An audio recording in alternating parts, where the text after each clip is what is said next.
So last month, researchers published their findings about an altar found at the site of Tikal in Guatemala that has strong connections to Teotihuacan in central Mexico.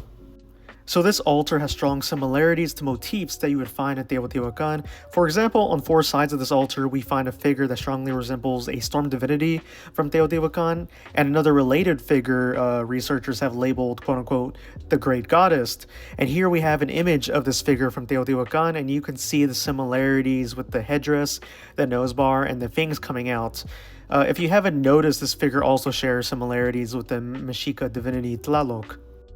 At this altar too, we find burials of human remains with a child buried in a seated position and green obsidian found with some of the remains, which are traditions we find at Teotihuacan. Not only that, the nearby buildings even have a similar layout to the buildings we see in Teotihuacan. Now, the researchers behind this suggest not only influence from central Mexico, but more signs of actual physical presence of Teotihuacanos in Tikal. Now, this altar itself dates itself to the late 4th century CE and is just one of the many signs we have of contact between Tikal and Teotihuacan, with there even being signs of military conflict between the two.